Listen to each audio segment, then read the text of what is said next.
What's up, everybody? Happy freaking Monday. It's finally here. It's college football preview week. I've lost a lot of sleep about this, so I'm extremely excited for college football week. And we start the week off right strong on the East Coast with our guy, Will McBroom, a.k.a. Will McBroom. Man, a pleasure to have you back with us, Will. Thank you so much for joining as always, man. Absolutely. Always love being on and always love talking football. It is the best time of year. Finally, we're back. It's a beautiful year. I watched some NFL preseason football. That was fun. But I still think there's a pageantry and a presentation that college football gives us that we don't get you don't get it in high school. You don't get it in the pros. Each one is unique, but college football, I think, is as special as it gets. Yeah, I have to agree. I mean, I was talking to a friend the other day, and I just pointed out, I was like, oh, you're a pro sports guy, aren't you? And it's not a knock. I love pro sports, but there's just something to be said about college football, college basketball, college diamond sports, all of them that just, like you said, it's the environment, it's the pageantry, it's the fans that really make it special. And it's the reason why you can go through players every 3 or 4 years, but, the teams and the fan bases are what stick around. And, one of the things I think about that was really, really special was, just the tailgating. And look, we've had tailgating. I had tailgating in high school. It's especially down here going to the high school football games here in Louisiana. They really get up for some of these high school rivalries. And it's special. You shut the town down, things like that. Shameless plug to our guy Blue, Sports with the Blue Report. Friday Night Blue. We talk a lot about high school sports in the state of Arkansas, and some of those smaller towns. It's very similar. They they roll up the sidewalks after 6 and head on over to the stadium. But when you get to the college level, man, we're talking. There's obviously the boosters, the alumni, especially in your world down there in Tallahassee. One of the things we talked about, another shameless plug on Kings of Saturday, was how college football changed the landscape of Tallahassee as a whole. From sort of a smallish, nothing to do city, sleepy town to, business as a whole, economic as a whole was booming. And has been booming ever since Bobby Bowden got down there, man. So, that's give a little reiteration of that about what it means for how college football has changed the landscape of Tallahassee. Yeah, I mean, like you said, Tallahassee was previously only known for being, I guess, the capital of Florida, really in name only. I mean, anybody would think of Miami, of Jacksonville, of other places before then. And then Florida State it was a women's college for a long time prior to, the 19th or 20th century. But yeah, Bobby Bowden arrives to a school that was just an afterthought. And I did a project on just the development of the stadium from when Bowden got there and how you can see just nothing around it. I mean, the campus kind of mirrors that same sort of effect. And you watch from the 70s to the 80s to the 90s as the seats just triple, quadruple the amount of people who are showing up, who are coming to Tallahassee. And I actually had somebody comment the other day about the amount of parking on campus and being like, oh, wow, there's so much. I was like, yeah, you would think that. But then come around on a game day and, you're lucky to park within about a 5-mile radius if you don't want to pay about $60. So, and it's like, oh, but there's so much. Yep, fills up fast because the population of Tallahassee just skyrockets every game day. And that is the Bowden teams, the 14 consecutive top 5 finishes, which it's hard to imagine will ever happen again in the current era. And that's just still that is what Florida State is about, is that Bowden legacy and what it's constantly chasing now. Man, and it's funny, you talk about the parking. I had a friend in college that he had a house like right off of campus at the U of A, and he paid his way through school off of the parking, off of Hamlin football and basketball parking. And I mean, and so if you ever get the chance to go to Fayetteville, I hope you do. It's gorgeous up there. The Stadium Drive runs through the city or through the campus all the way out to the end of the city, and you literally can hit if you stay on Stadium Drive. I'm pretty sure you can go Bud Walton Arena, the basketball stadium, DW Reynolds, the football stadium, Bogle Park, the softball stadium, and then it runs all the way to the end of the city where you see the baseball park as well. So you can, so he would during football, basketball, he could literally pay for. He was and at that time he was charging 20 a head. I'm sure they're probably charging 50 now. Inflation's hit everything, right? So, but I mean, like he literally paid his way through school one semester just off of parking alone. I mean, and you got to think that's just football and basketball one semester of school. I think he paid for the spring with it. It was amazing.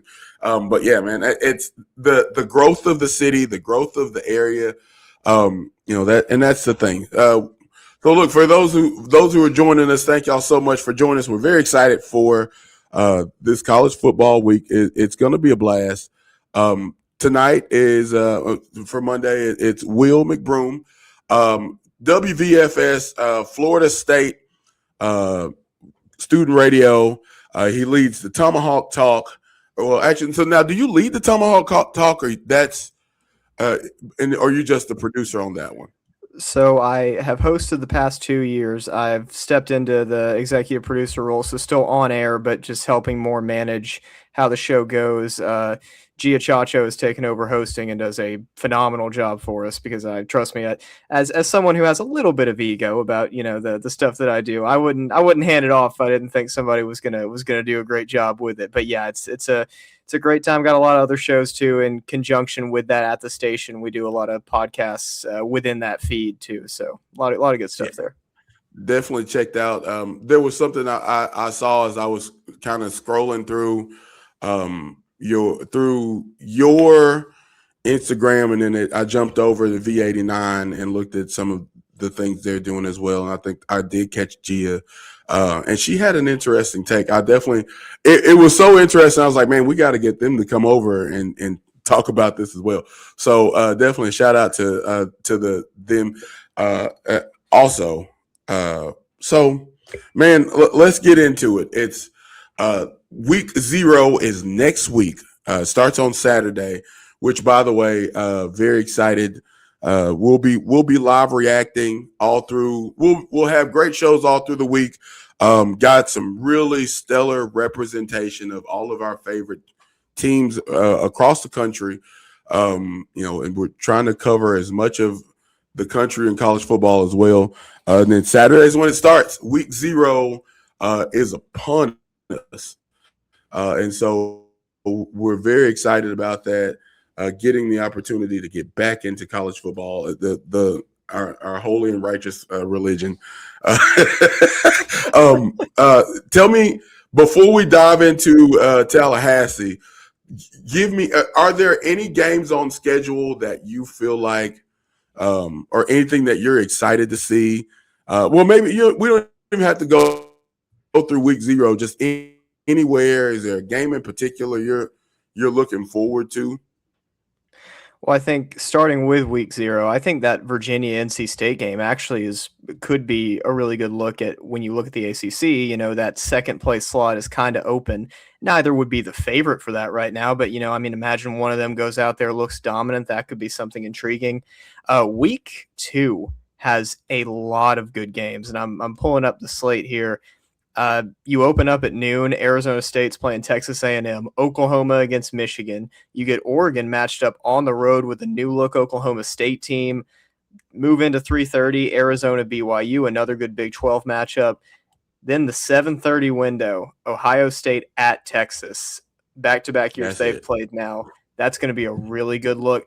The thing about this season, just perusing through the schedule, there's a lot of weeks that there's no bad weeks, especially with the way the conferences are now and because it's college football. But there's a lot of weeks where you look at it and you're like, oh, I'm forgetting if it's it's November 6th, I believe, that Ohio State, Oregon, Miami, Notre Dame, Alabama, LSU, Georgia, Ole Miss, and I think Utah, BYU are all played on that day.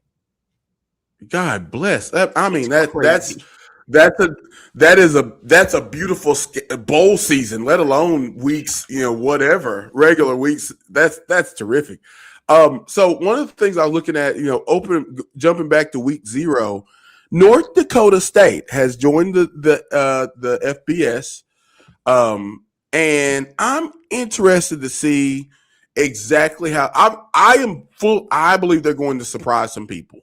And be better than we're expecting. Because I mean they put so many pros in the last 10 years since Carson Wentz. They've been consistent in putting pros in the draft, not just making the team, but in the draft. And I think they're going to be really good. That's a good football coach up there. He's been there for a while. USC opens the season against San Jose State. That's interesting. But I'm interested to see what Lincoln Riley is gonna do there. But just the excitement of week 0, the international game, that should be interesting. How do you feel about the international games? I don't like it for college football because with the exception of, Notre Dame going to Ireland, I'm like, okay, that's a little bit different. That's a cool thing. But other than that, like it's not the NFL or the NBA where you can expand these brands that way. You can make an NBA Europe division almost. I mean, they have obviously NBA Europe over there, but like they've talked about expanding teams. The NFL's somewhat discussed that with London, stuff like that, which that's a lot different than college football where so much is in the college part of it and the, inherently just American seeming traditions of it all that I just don't, I feel like you bring that to a European audience and they're like, okay, like this is cool, I guess. Like, I don't think they get that same differentiating factor because for them, they have that passion in soccer. That's kind of where that fan base energy is channeled. And I don't think you're going to get this response where they're like, oh, you know what? Northwestern came to play here and I loved watching them. I'm going to follow the Northwestern Wildcats the rest of the way. Like, I just don't think we're going to see that. Not in it doesn't have the same mystique as the college, as the pro ranks does. So there was one that was actually going to be in Brazil. North Carolina State and Virginia was supposed to be in Brazil. And it was actually moved back to Charlottesville for whatever reason. And so that was I'm not fought. It's cool. Don't get me wrong. It's cool. It's a great experience. In basketball, they've got a lot of preseason games. The Razorbacks just came back from the Bahamas in basketball, and it makes a little more sense in basketball, but something about college football outside of America doesn't. I hope I don't sound like what I feel like saying that, but it makes sense, but it does feel weird to say it that way. Like it's just I think it is inherently an American sort of game, just with the way I think other places would look at it and be like, that's kind of weird that y'all do it. I mean, you think Texas A&M people in England are going to look at that and be like, yeah, that makes sense. Like, yeah, look, man, football is a global sport. American football is becoming a global sport. So, look, if this is this is the evolution, it is what it is. But obviously we're not going to stop it, but I don't know. It doesn't have the same appeal I'm looking for, but look, I'm sure it's a very cool experience for TCU and North Carolina to get to go to Dublin and see some of the really great things that are there. And then, of course, the head coaches are probably telling you it's a business trip. Speaking of North Carolina, how long are we going to pretend that that Bill Belichick knows what he's doing in the college football ranks? Is anybody? Is that too spicy to say? All right, I'm good. All right, I was like it. Well, I talked to Beckett Brantley and Josh Marketit about a week ago at out of the Daily Tar Heel, the newspaper down there at UNC, and they talked about like it's so down everywhere. Like no one expects anything. Usually you talk to people who cover a team and there is an optimistic outlook that they can go to. There's nothing like that at North Carolina. It's such a mess. And then you think about Michael Lombardi is suspended right now just due to an HR related investigation. There's no real knowledge of what's going on there at the moment. Belichick, Jordan Hudson, all of that has just it's still going on. It's just, nobody really seems to know even if he's going to make it through the season at this point. His buyout isn't exactly crazy. Bubba Cunningham didn't exactly want him in the first place at North Carolina, but it's such a weird structure up there with the way that booster involvement, et cetera, tend to work that, it just ended up being that way. You bring in Bobby Petrino, which I just can't imagine what the interactions are like there between Belichick and Bobby Petrino. Oh my gosh. Yeah. I forgot about that. Wow. I need a camera in the room to see how they interact and look, Petrino has shown that his offenses can put up numbers. I mean, you would know that from Arkansas last year. Yeah, that's right. But he also has a really good reputation of nobody likes him. So I don't know how that's going to go over. Steve Belichick's on medical leave right now. They haven't said if he's going to be back for the season. So by the way, you might not have your defensive coordinator. North Carolina, I think, will finish. If they don't finish in the bottom three of the ACC, I would be shocked. And at that point, I think Belichick is probably gone. What else is there to see? What else do you need to see? I remember Michael Jordan being in the stands last year, and to be fair, they caught some bad breaks. Their leading quarterback got hurt early in the season, and they just could not recover. I don't know, but it just not only it. Even with all the bad breaks they caught and the injuries and some of the things, it just felt like it made sense because this isn't what, it didn't match. It just doesn't match. And I don't know. It was confusing. At first I was like, well, we're going to see this pro style defense and I wonder how it's going to react. And it hasn't looked like, I don't know, the weird part is it doesn't even look like Belichick even seems to care. It's like, are you just collecting a check or what are we doing here? What's going on here with Bill? So. And there's from what I've heard, there's such an arrogance about even the way they recruit where, they've already had that whole thing of 33rd franchise, which did not go well. But apparently when recruits are going there, they're kind of acting like, okay, you're lucky that we want you, which is not how college recruiting works, especially now. It never has been, but right now, of all times, it certainly isn't. And, but I will say, I really think it all went wrong before that Clemson game that everybody thought was going to be like a college game day location. It ended up being played at noon, but unfortunately, they had already booked Ludacris to play a show beforehand. So they had Ludacris out there at about 10 in the morning playing for the students. Nice. That's fantastic. So you brought up Bobby Petrino, and I want to share this quick story. So my cousins were getting recruited to Arkansas. They're from Little Rock, and so in recruiting, I was excited to get to go back home and see a bunch of my friends, and we did some recruiting and we wanted to see the full scale. So obviously you meet all the coaches. There was so obviously we met Bobby Petrino, but because one of the cousins plays offensive tackle. And so I was shocked to see that he was actually relatively pleasant. Okay. Now to scale this back, he was pleasant by according to the stories that they told. If when he was the head coach 10, 12 years ago now, the last 2 years they didn't let him go out on recruiting trips.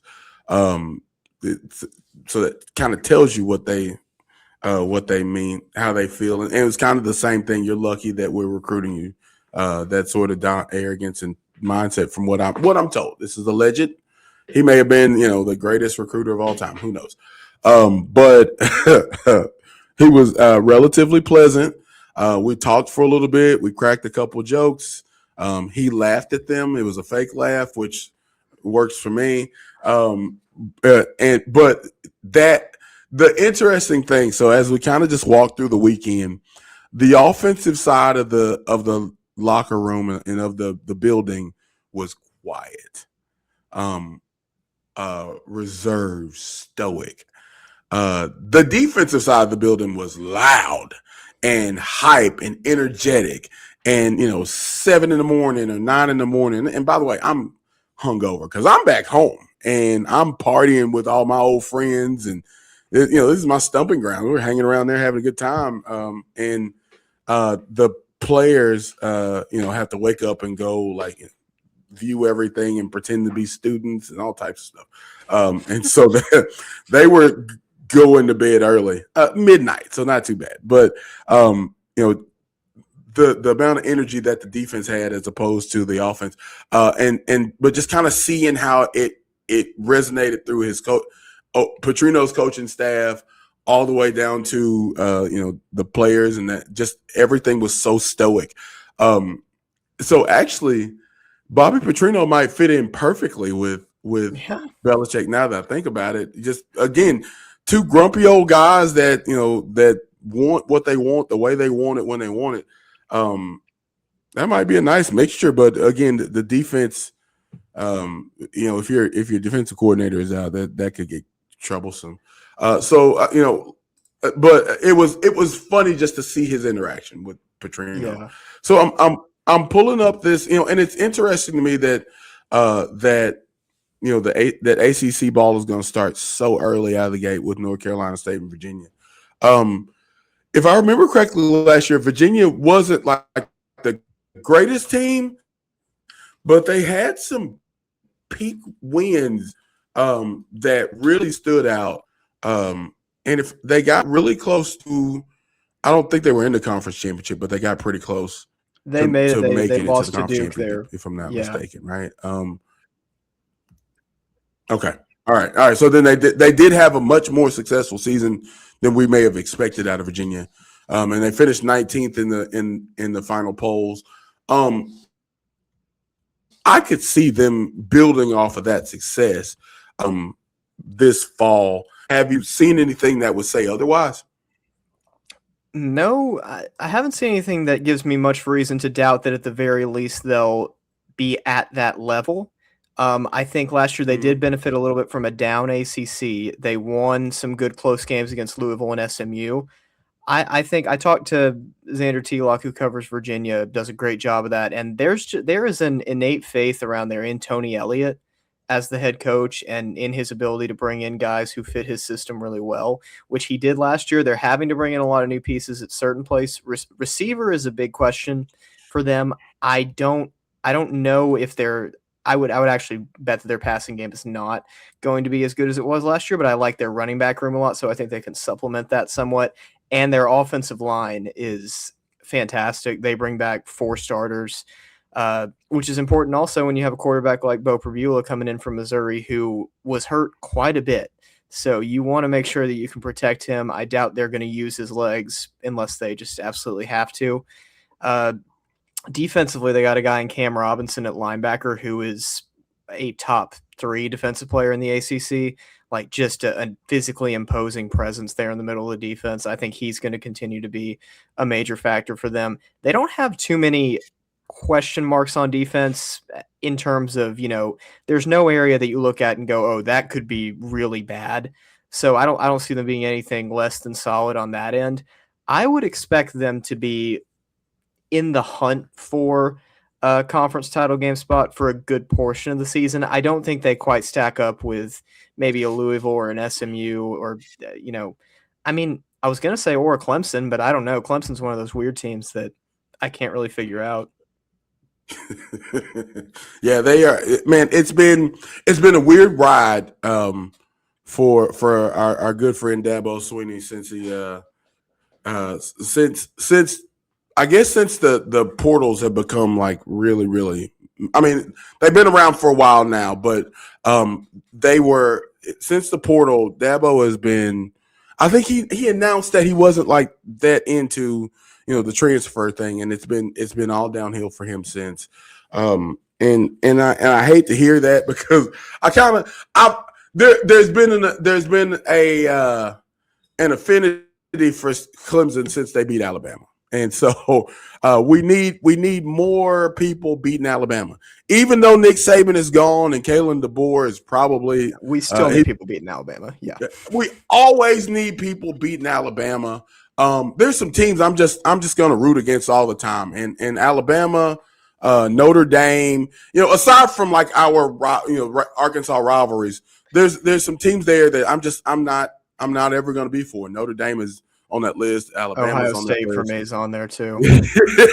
I didn't want to say that because I've got some friends. I've made friends in Ohio State now, so I feel like I need to be nicer to them. But yeah, definitely. There was someone asked on Twitter the other day, who would you least like to see win? And I couldn't pick between. I went with Notre Dame, but it was like Ohio State or Notre Dame. I don't know. That'd be a tough pick. On NCAA football, I had to break down and start. I can't play with left-hand quarterbacks, and I think KJ Jackson is going to be really special for Arkansas. But it's hard to play with him on the game. And so I've had to find new teams, and I've settled in with Washington, but Washington doesn't have the horses to match up to like a Ohio State or Alabama, and so I have to go get Michigan, and I beat the pants off somebody with Michigan, so I feel pretty good about them right now. And look, it's a constant reminder that sometimes it's not X's and O's, most of the time it's Jimmy's and Joe's, and so that's the key. So look, let's dive into this thing. The reason we're all here. I played it to start the show because to revisit our talk about the pageantry. One of the coolest introductions to a college football game or a college football team is the war cry of the Seminoles. And man, it's just I was digging through TikTok and YouTube and looking for the sound to pull it, and just man, it gives me chills. We got to see. Tell me his name. It's Chief Osceola. What's the Chief's name? He rides the horse. Yeah, Chief Osceola comes out. He's got that flaming spear. Man, this is the coolest thing ever, dude. Like, just some traditions. It's right. To be honest with you, it's right up there with calling the hogs. And because it's an intro and it leads the team out. Are you kidding me? One of the videos I saw, it actually was it? I forgot who it was against, but man, they show the opposing coach, and he is. Like, I mean, he's trying to be like, calm, but you can just kind of see as the crowd there's 100,000 people that are singing that song, and my gosh, dude, it's as a special. Player, you got to be so fired up. Like, it's special. It's really special. So look, you guys have retooled. Tell me a little bit about, what the offseason was like. It was a quiet offseason for Norvell. And I don't know if that's good or bad. What would you expect out of Norvell? Does he make it this season? I know it's been sort of a disappointment, the past few years. Do we expect to keep seeing Norvell on the sideline? It's tough. I think there's a few things. It was a quiet offseason in terms of there were not many high-profile transfer gets, which in a way you're like, okay, like you look at some of the guys. One guy that I would point out from the portal that FSU did get was Chris Jones, the linebacker from Southern Miss, had 113 tackles a year ago. This is a guy who I think his skill set's going to translate really well. And it's a guy who, you grab a guy like that, there's not exactly going to be headlines about it. So there are some acquisitions like that I feel really good about. And there's some position groups where at the very least, I'm like, if somebody does get hurt, like there's not much depth to back it up. I think on Norvell, we've been questioning on the show recently, what the number is that gets him brought back. And I happen to know that, just from me interacting with him, I know that he's a really great guy. He's, it's hard to talk about the way we have to on the show. Yeah, we don't want him to lose his job because he loves Florida State. He's a great guy, and in the end, a lot of the boosters feel that way to an extent. But if you're going to have 2 wins and 5 wins the last couple of years, that can only go on for so long. I think 8 wins would do it. I think 7, maybe there's a shot. The thing is with FSU's schedule, that's going to be kind of tough to get to. We've got SMU coming to Doak on Labor Day Monday in a standalone game. 12 days later, you play Alabama in Tuscaloosa, which, look, don't rule anything out because we've beaten Alabama before. But, that's going to be – I have a feeling Alabama's going to be a little bit mad about how that last game went. Virginia coming to Tallahassee in the month of October just to kick off a kind of gauntlet run. You go to Louisville on a short week, Friday night, go to Miami 8 days after that, and then Clemson on Halloween after a bye. And then, you wrap up. Also, you've got Pitt, NC State, and Florida in the month of November. So there's a lot of games that, could FSU win them? Other than Miami and maybe that Alabama game, I'm saying FSU very well could. But Sure.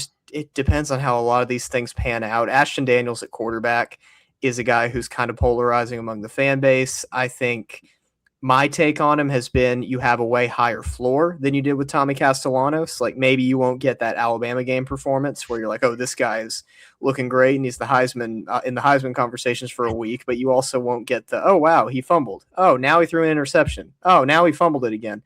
That you would also sometimes get with Tommy. And another thing about Tommy, he was not, and there's a lot of different ways to lead, but you have to be really good to be a lead by example guy, and I don't think he hit that status, and he wasn't an extremely vocal leader. I think Ashton Daniels is a little bit more that way.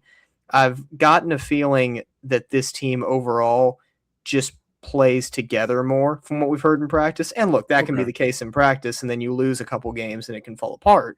Yeah. But as of right now, that's a reason that I've been optimistic. If I were I think Florida State's one of the most difficult teams to project in a given year, and we've seen just the up and down of it. You beat Alabama last year, and you can't beat Stanford. So that can be tough.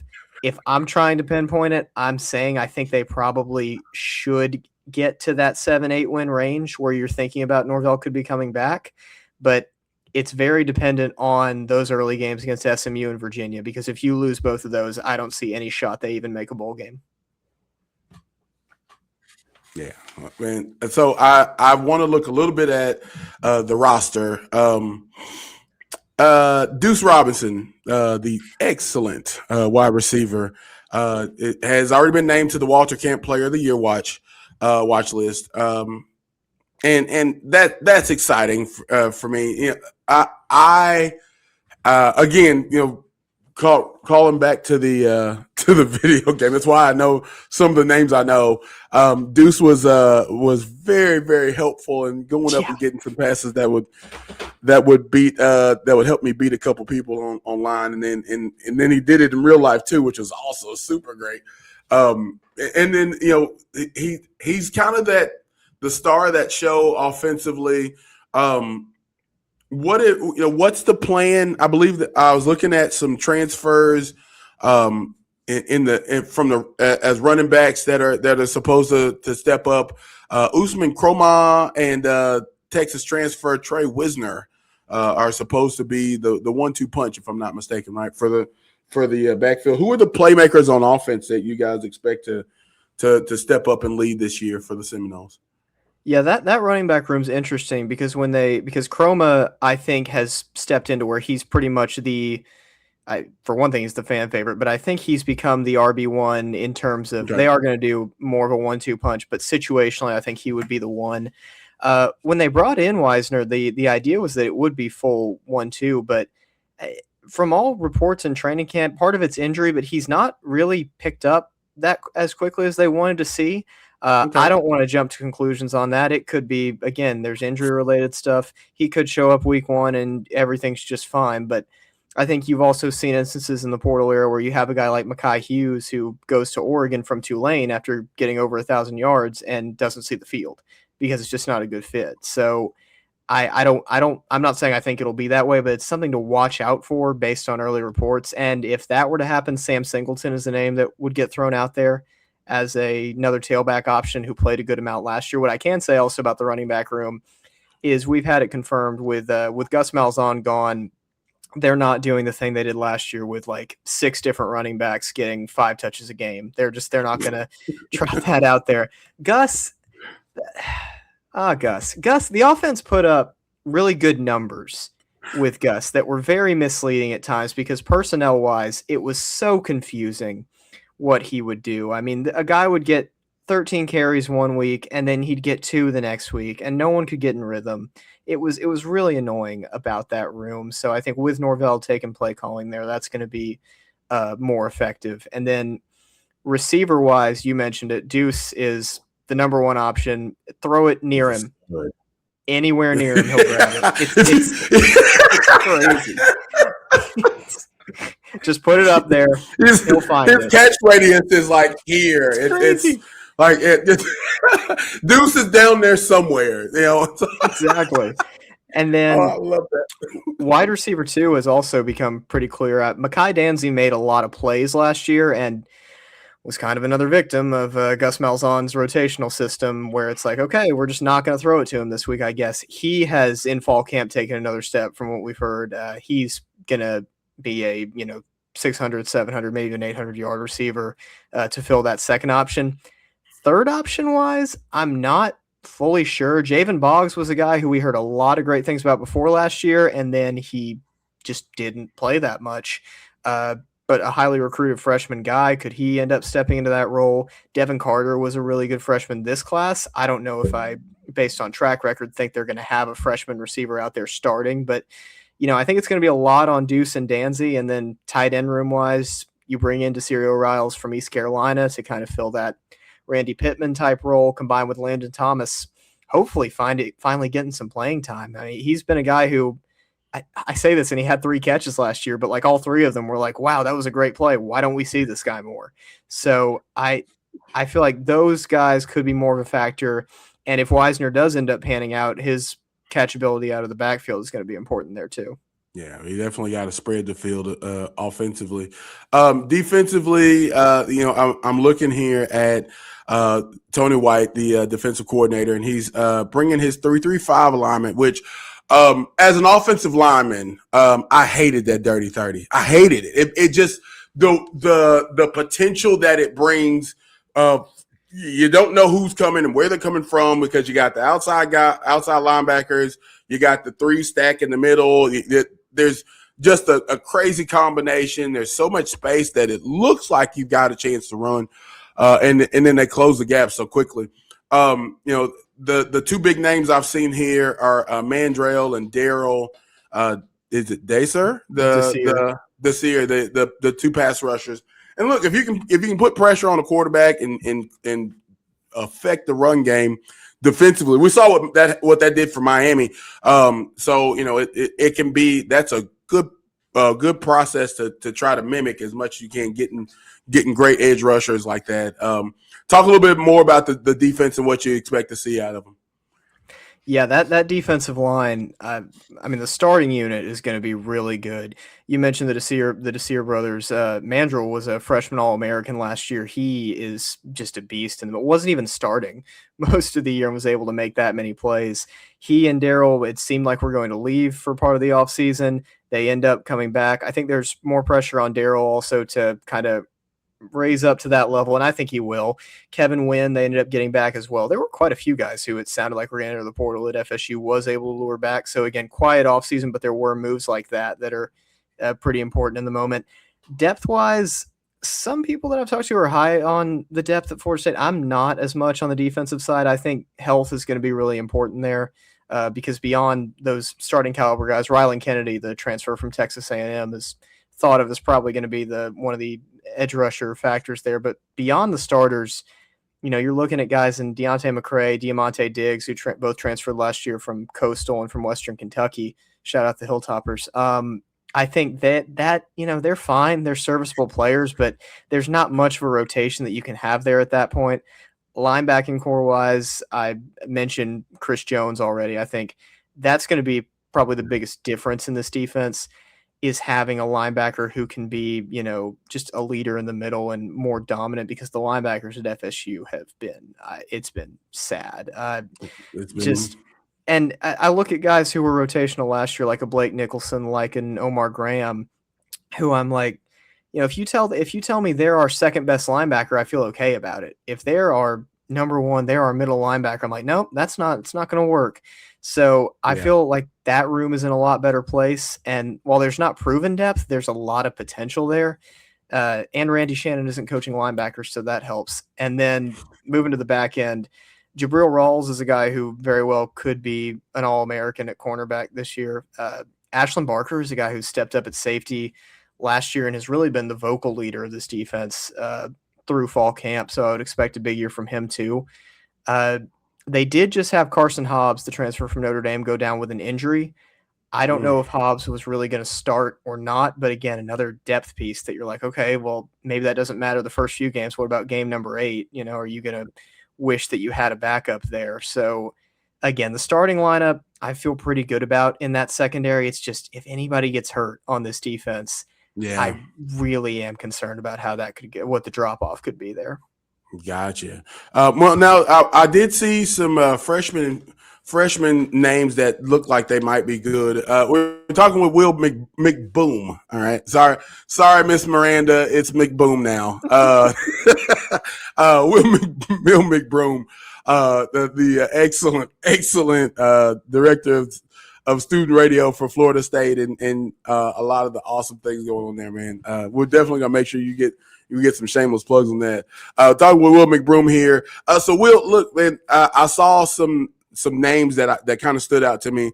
I know you didn't expect any freshman receivers to start. I saw Jason Lopez, one of the names, and linebacker. I think it's interesting, the two spots that you were most worried about. I do see some freshman names that I'm told or read can have some buzz or have had some buzz here in fall camp. Isaiah Williams at linebacker and Jason Lopez at wide receiver.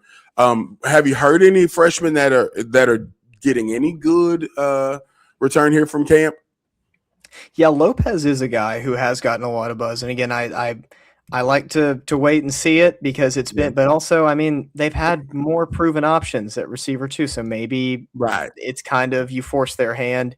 And yeah, Williams is a guy, same position, like I said, linebacker, where you have, a lot of guys who it's like they could be good. He falls into that category, and if he is, I think that'd be really promising, and it'd be a really good look for Norvell too, who has just struggled with recruiting as a by perspective thing, because in terms of the ACC, they're still recruiting at a top 4 level in the conference, but you're recruiting outside the top 10 consistently, which was just never a problem when Jimbo Fisher was there.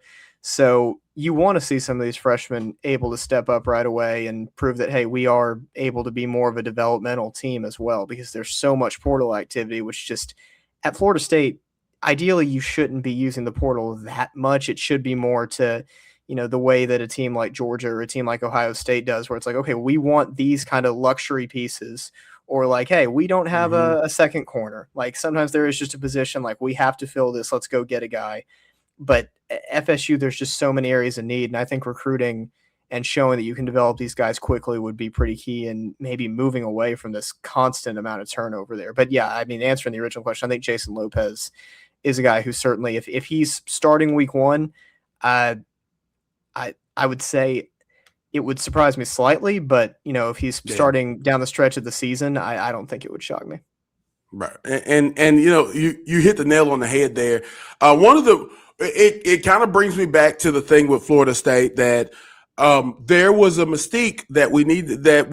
I say we. I always root for the Seminoles. We need to get back to being that high level, program. It's necessary. It's there. You're telling all the recruits there. So it's time that we get back to that level, right? From Bobby to Jimbo to the Charlie Ward to Jameis Winston to down the line. We've gone too long without being one of the premier programs as as they have the lore has given. So it's time to get back to that. And if not, then you hate to say it, but maybe it's time to find someone who can get us there if Mike Norvell can't do it. And that's always a tough conversation to have. For most people. As a Razorback fan, I don't have any high hopes. I'm optimistic, and I saw a prediction that had us at 4-8 for the season, and that feels reasonable. I'm hoping we can get to 6 and get to a bowl game or something. But that's Arkansas. That's been Arkansas football for the 41 years I've been alive. And it's been a surprise when we go over 9 wins. But Florida State is top of the tops, man. We're talking legendary seasons and consecutive legendary seasons, 15 consecutive legendary seasons. And that's where you want to. That's the standard, and you got to get there. In the words of our good friend and now cohort in the Talking Heads game, Mike Tomlin would say that the standard is the standard, right? So we want to get there, man, for sure. But always high hopes. Always high hopes for the Seminoles, because one is that again Florida's on that list as well of teams that I don't root for. Surprisingly, there's a ton of teams out of the SEC that are on my list of I'm not gonna root for. So almost to a point where a lot of people will chant, "Yay, SEC!" No, I'm good. It's Arkansas versus everybody to me. And so I'm not excited if the SEC wins the bowls. Great, good for y'all. It makes me no difference. So I need Florida State to beat Florida. I need Miami to beat Florida. Florida needs to be pushed down. They are way too arrogant, and they haven't won much of anything. And man. I think about the time I met Tim Tebow, and I wanted to say all these things to him, and I didn't because I was too busy fangirling, whatever. It's not important. He's a special guy. Let's just leave it there. But no, man, always a pleasure, man. Always happy to learn while listening to you, man. Any shameless plugs before we go? Yeah, no, always happy to have some shameless plugs here. You already mentioned Tomahawk Talk. We're live tonight, actually, at 7 Eastern time, and then beyond that, we'll be back with a full cast and crew starting next Monday. Early returns, we're doing full conference previews, long form episodes. I had a 3.5-hour ACC preview we talked for that one to guests from Virginia, from North Carolina, from FSU and Miami. So covering a lot there. Just released the SEC preview late last night. Big Ten coming up on either Friday or Saturday. So we'll continue through with those. And then that's on the early returns feed under early returns with Will McBroom, and my co-host David Jarrett will also join me for some post-game reactions every Sunday. We'll be doing those throughout the season. Very exciting. Very exciting. Looking forward to it. We're definitely going to pull you in throughout the season and talk. Certainly hoping for the very best of a season for Florida State, man. Again, thank you. Listen, it's a lot easier to cover good teams than bad teams. I've learned that.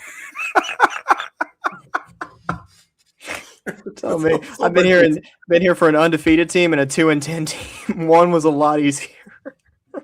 Yeah, let me guess which one. Okay. Well, thank y'all so much, man. College football week is about to be a blast. Will McBroom setting the tone for us this week, man. Very excited to have you on again. Thank you so much as always, and we look forward to talking to you real soon, man. Absolutely. Thank you so much for having me. Happy national holiday. College football week is off to a good start. See y'all real soon here on the Fanatic Sports Podcast.